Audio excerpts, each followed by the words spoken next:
Okay, what's up, everybody? Christopher Leon Johnson here. So, just came off the bus, the 65 bus, headed to Queens, having some business. All right, so I want to make a little quick video before I get on the A train. And I want to explain a thing, right? Something that I saw a comment this morning on my YouTube page from yesterday's rally with the NYIC and the doctors crap. And they point out the stuff. And I want to respond to this comment to make clear that the people that were there, the doctors, I don't think they were fake doctors. The thing is that yesterday was nothing but a photo op. Yesterday, basically, were just activists who are really registered doctors who have licensing credentials and shit like that to prove that they're doctors. We're just out there just trying to get a photo op. I know who those people are, especially Sonny Munn, the skinny Asian lady. She's like a well-known activist in the city. And so just what it is. She's a real doctor. Sonny is a real doctor. She's a retired doctor. She's a real doctor, and she's out there in those gun violence fights and shit like that. So like I said, I understand what happened yesterday. But I want to make clear that a big shout out to NYC Drivers Unite, a big shout out to David Rim, and I want to make a quick thing clear that nobody's paid to be out there to counter protest anything that those progressive organizations be doing in the city. I'm not getting paid to do this stuff. I'm not getting paid. Raul's not getting paid. David's not getting paid.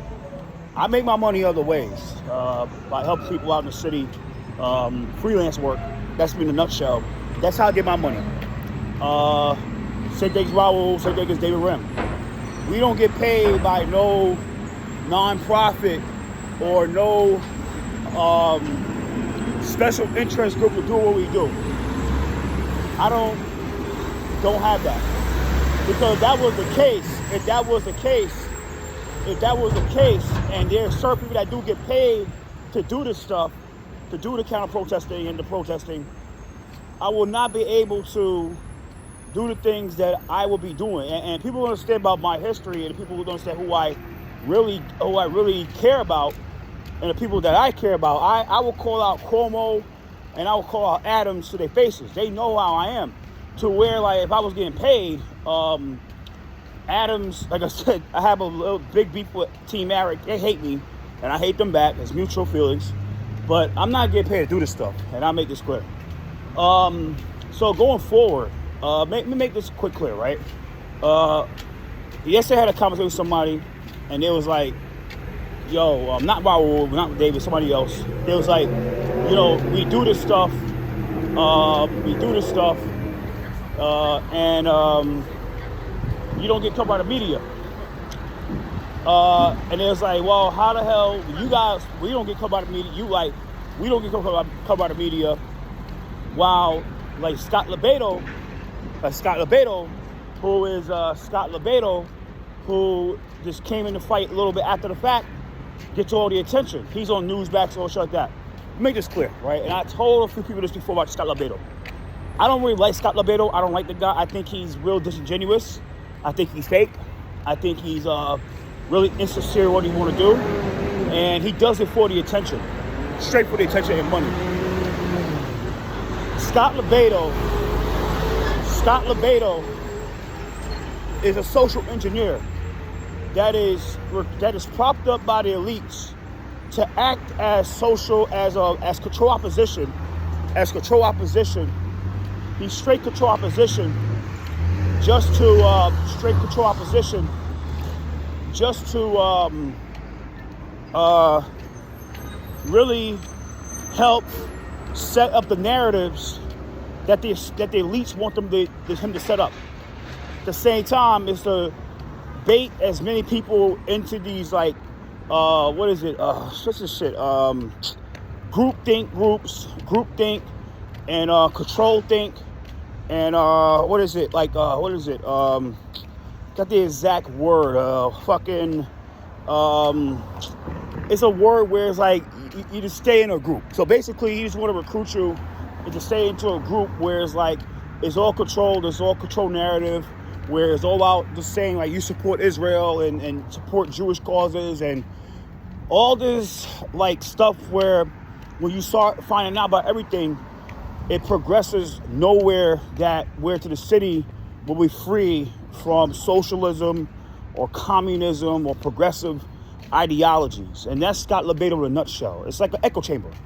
Echo chamber. So basically he's like, he's promoting this echo chamber bullshit, and that's what it is. And I'm not subscribed to that crap. I'm not a big fan of this type of stuff. That's why you don't see me in these groups and these organizations and like the Young Republican Club and all stuff like that. And people like, they hate me because it's bullshit. It's an echo chamber. I don't have time to join echo chambers. I'd rather be me and just be free and do what I do, freelancing and shit like that, and be able to just go to anywhere I want to go in the city. Today, I come to the City Hall right now and try to see what's around there.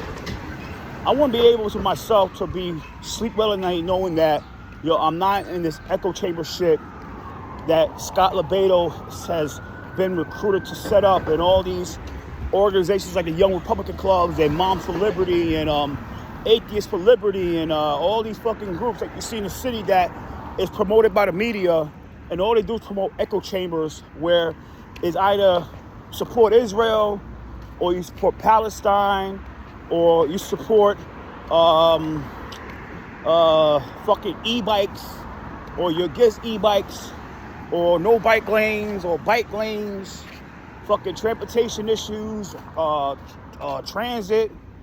All this stuff is straight echo chamber crap, echo chamber shit. And that's what Scott LeBedo is. He's an echo chamber promoter. He promotes the echo chamber shit.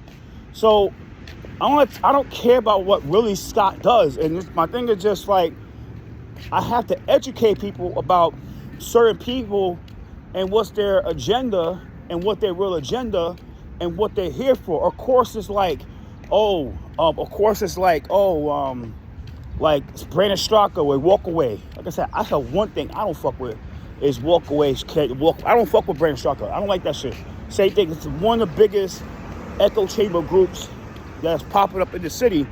And the one thing what they do is what they're exploiting on is a Zohran Madani situation where, but Madani has a big chance to become mayor. He's a Democratic nominee. And the way it goes to politics, if you're inside, you know that the person with the Democratic nomination has the biggest chance of becoming the mayor, right? Everybody knows this stuff. So what everybody's trying to do is say like, well, stop Madani. How the fuck are you gonna stop him? How the hell are you gonna stop this guy where you have, about 5 people now in the race that's running against him? You have Joseph Hernandez, you have Curtis Sweeler, you have Eric Adams, you have Andrew Cuomo, and Jim Walden. Now, when it comes to Irene Estrada, who's running a conservative nominee, she's a non-factor. But you have 5 people with the same ideology saying that stop Madani, and all y'all guys do is splitting the vote. And what do you think is going to happen? Madani's going to come out on top because y'all splitting the vote. 5 moderates in the same race as one progressive, y'all gonna lose. You want to know the fucking truth? Ask Warren Ardilla. Warren Ardilla, the former state assembly member, same thing. The sole progressive in the race with 20 fucking moderates. Who do you think won? Warren Ardilla. So, going forward, guys, it says basically a lot of stuff is just straight echo chambers. You cannot ever, like, same thing Madani. All these groups are doing right now, like Save NYC 2025 with Betsy McConaughey and shit like that, the former lieutenant governor of New York, and Bernard Kerik and all these organizations. All they doing is promoting echo chambers. That's all it is. It's an echo chamber plan. It's an echo chamber recruiting plan.